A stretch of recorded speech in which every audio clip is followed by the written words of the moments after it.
Blighty Boxing in association with Frank, Warren and Queensbury Promotions. We're at Buddha Box in Mayfair, which naturally must mean we're with Frank Greaves. How are you, sir? I'm not bad, mate. I'm not bad. Yourself? Yeah, all good. So, London cabbie, cut man extraordinaire, boxing trainer. So, well, to be honest with you, we're having this conversation early on. Sort of a lot of elements of your life have sort of collapsed a bit over the last few months, haven't they? Tell the punters what it's like being a London cabbie at the moment. Well, I haven't done a day's work since the 23rd of March. So the savings have disappeared. The wife's starting to get a bit concerned, starting to look for an upgraded model. Yeah. So yeah, let's. Younger one. Yeah, definitely. It's right, when David's winning world titles, surely we won't be worried about it. She might have you back then.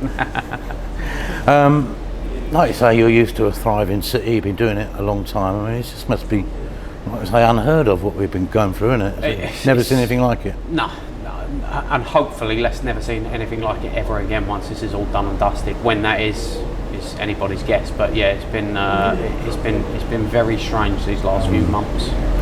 You've picked up a bit of corner work now because boxing has come back, hasn't it? Sort of Frank's already been back with 3 shows, so that side of your business is picking up again. But obviously the reason we're here to talk to you mainly is you've got a young heavyweight sort of landed in your lap.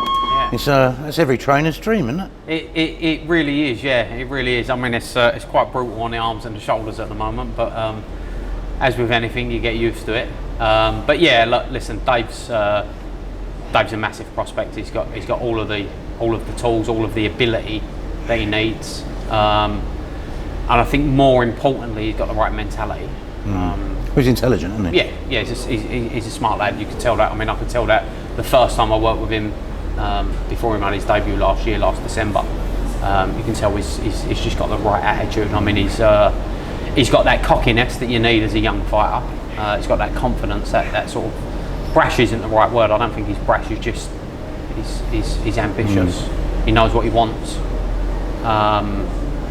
and you need that. But he's got an intelligence that goes with it, which is a joy to work with as a trainer.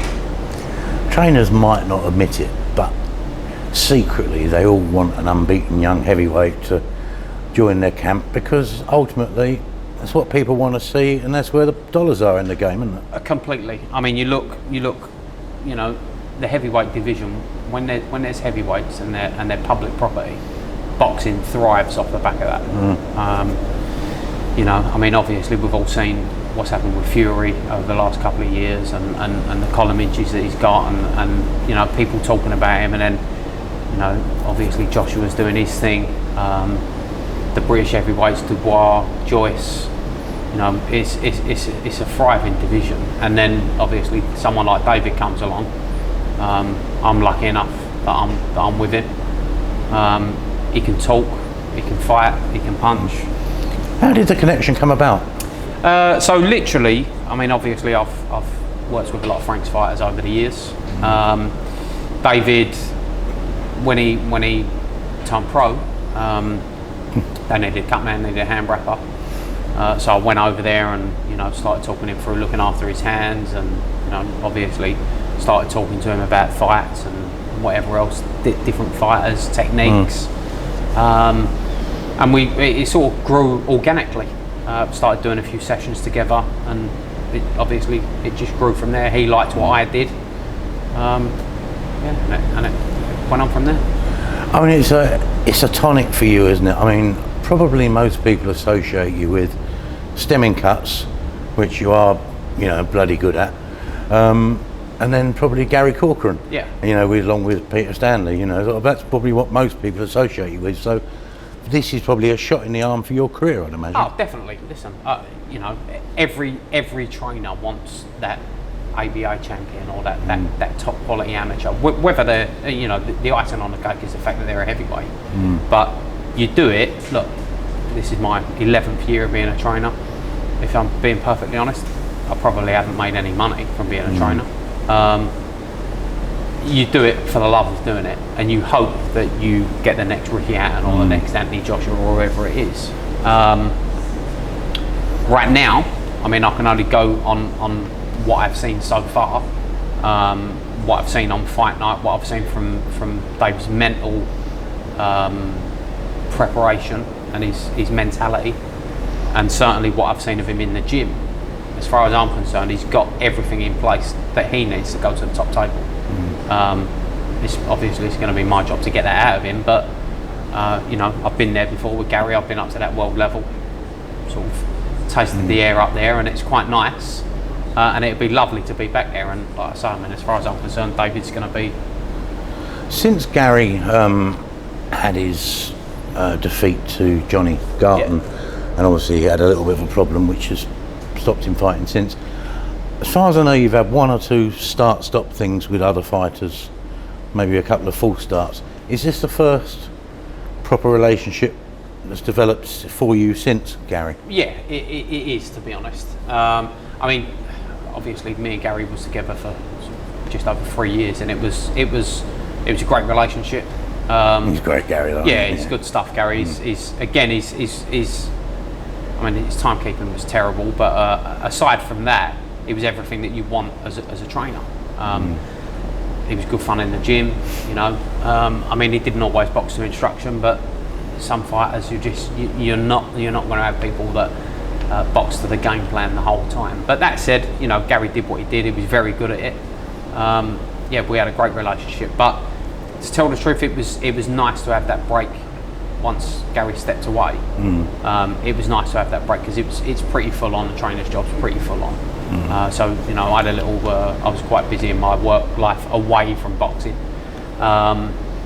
So yeah, it was nice to have that break, and then obviously the phone call come with David. And that cut Gary got against Liam Williams, where does that rank in terms of your work enabling a fighter to carry on? Because I mean, that just seemed a remarkable repair job you did that night. Where does that rank in your sort of league table of sort of getting people through cuts? It's definitely up there. It's definitely up there. I had a horrendous one with Lenny Dawes one night as well. He was boxing for an EU title, and it was awful. You literally, you know, you get 2 or 3 fingers in it. It was a shocker. But yeah, I mean, Gary's one. I kind of learnt from that fight against Williams that as much as I know I'm a decent cut man, I know I'm good at what I do. I never want to do it while I'm cornering one of my own fighters again, because you know. Yeah, I mean, it just. So who would you have for your cut man? There's a couple of guys that I'd use, to be honest with you. Jason Fielding's absolutely superb. Works UFC, does, you know, goes all over the world. Adam Gigley's excellent. Sheldon's good. There's 3 or 4 that I would literally completely trust. You know, if my kids was boxing, I'd happily have them either wrapping hands or doing cuts. Yeah, there's a few that are really good. There's a few that are shocking. But yeah, there's a few that are pretty good. So what did you learn about David and that night, your first fight with him at the BT studio a few weeks ago? My initial thoughts when I came away on the night, I was a little bit. I'm a perfectionist. I've seen what David can do in the gym. I've seen what he's done day in, day out. So my initial thing when I come away, I was a little, disappointment's not the word, but I was a little, could have been better, could have been nicer. I watched it back and it was actually better than I thought it was on the night. But you know what, I'm actually, to a degree, I'm pleased that he didn't get him out there in the first round, because not everything you hit straight away is going to go over. So David's, he's obviously developing as a fighter, but I want him to slow down that little bit. You know, it's not an amateur 3-round, 4-round sprint anymore. We're fully expecting him to get to the top level and be a 12-round fighter, and I want him to start to learn how to be a 12-round fighter now. So if they go in 30 seconds, great, but I want him to go with patient, classy work as opposed to pouring it on like he did on Bull the in a china shop sort of thing. He's better than that. He's much better than that. How fed up are you of people asking, is he big enough? Oh, it's as far as I'm concerned, it's a ridiculous question. You know what? I mean, you aside, the next person that asks me, I'm going to say, look, let him punch you on the chin and you tell me whether he's big enough. The guy clearly has got power. He's got speed. He's got athleticism. And you know what? I mean, I'm a bit of a student of the game. Riddick Bowe, exactly the same size as David when he turned pro. No one questioned whether Bowe was big enough, you know. And all of these guys. So David now, I mean, 6'4.5", goes 100 kilos. if he went away and put 15 kilos of flab on, so he got on the scales and he was 250 pound instead of 220, no one would say, is he big enough? It's ridiculous, you know. A lot of these guys, I'm not going to name names, we all have got our ideas of who's carrying a bit too much weight, but a lot of these guys, they're carrying spare weight that they don't need to be carrying. It's bad weight, isn't it? Yeah. Bad weight. I mean, you know, Dave's an athlete. He not only does he look good, he's a genuine athlete. So he's definitely big enough. It's beyond question. It's no secret he's been mingling with Daniel Dubois at the Peacock, with your good self. Very comfortable in that company. Yeah. Look, again, I'm not. No, you're not going to tell tales. But, yeah. No. It's not nothing about telling tales. I mean, look, it's Dave's in a developmental stage. Obviously, he's just turned pro. He's 2-0. You know, he's got a massive transition. It's going to take a year or two before he settles in fully into his style. So we go over there. You look at someone like a Daniel, who obviously is a very good pro, got a good trainer. Daniel is totally settled into his style. He knows exactly what he's trying to do when he gets in there. Daniel does what Daniel does, and he's very good at what he does. So Dave's in a totally sort of transitional period. He's trying to change from that 3-round amateur to become a 12-round fighter. So you go over there and you would gauge what we're doing with other fighters and try it out on the likes of the Dubois in this world. Now, again, the trouble that we've got with Dave is that he's a super confident kid.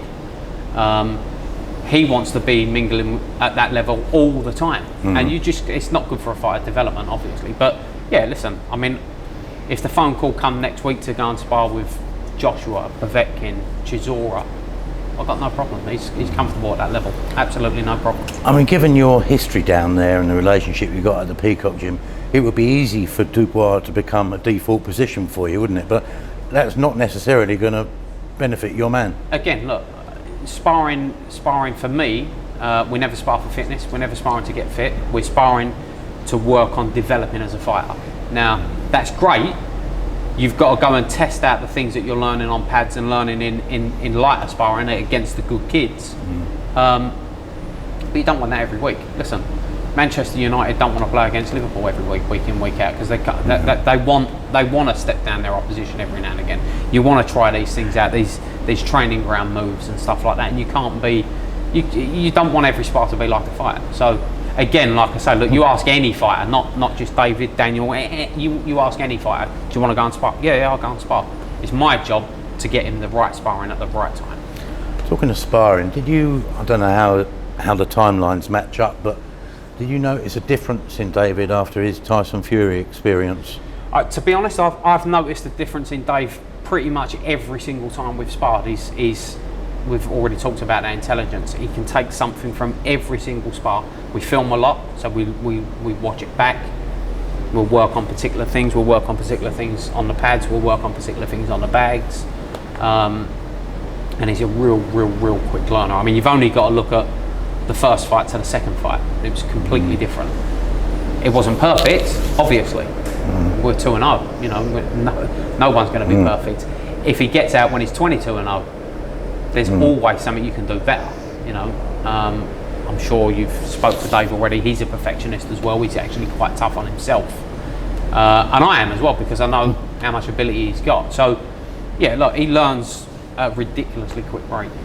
I know he's got his management, he's got a very good team, promoter, everything, but is it partly your job to rein this enthusiasm in a little bit and look, slow down, this is a process? Well, yes and no. Or are you as impatient as he is then? No. Listen, you know, it is a process, clearly, you know. Yeah, I mean, of course it's my job. I want to keep him winning as much as anyone does. More so than anyone does, probably barring Dave, you know. I'm here doing the nitty-gritty stuff on a day-to-day basis, so I'll probably do know him better than anyone else in the pro game at the moment. So yeah, obviously I'm going to have an input and a say in where we go and who we fight and where and when. But yeah, look, again, I think I touched on it earlier. Young fighters, not just young fighters, any fighter, they've got to have that brashness, that ambition, that cockiness, that kind of, I'll fight anyone, anywhere. It's my job, obviously, to say, you know what, we'll take that in 6 months' time or whatever else. But like you've already touched on, he's got, as far as I'm concerned, the best team around him for bringing fighters on at the right time. And again, we'll be judging it on what we're doing in sparring, what we're doing in the gym. If the trajectory is slightly quicker than other fighters or it's slightly longer than other fighters, I don't really care about that as long as we get it right for us.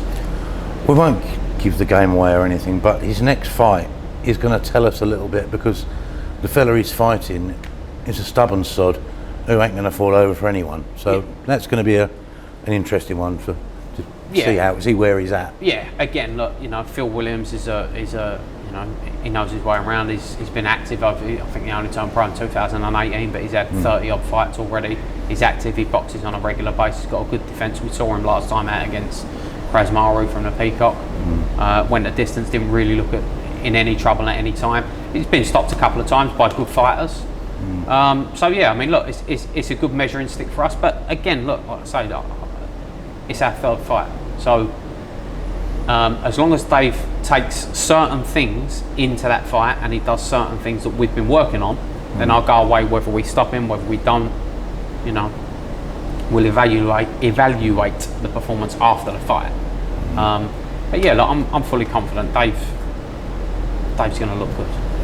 Now, if you go on the glory road with David, the contrast of your earlier career, where you were very much on the road with brother Johnny, I mean, it's chalk and cheese, isn't it? It's just the two experiences are just going to be so different. Completely. But you know what? That time that I spent on the road, not only with Johnny, but with a lot of other journeymen, really valuable. I mean, that's where I learned how to deal with cuts. That's how I learned. I've had fighters get dropped. I've had adversity to get through and get fighters through. Plus, you know every fighter as well, don't you? Yeah, you get that knowledge, exactly. And you learn quickly to read fighters' strengths and weaknesses. It was a massive learning curve. But even when you look at just the sheer amount of corners that I've done and rounds that I've actually been actively involved in, not sat ringside and watched while I've been chatting to my mate on the phone or whatever else, it's invaluable as far as I'm concerned. Obviously, it's different levels, but the fact is, I've done my apprenticeship. I've spent months and years on the road, and then obviously got to that top table with Gary as well. So, Frank, thank you very much for your time, sir. Always a pleasure, Rich. Cheers, pal. No worries.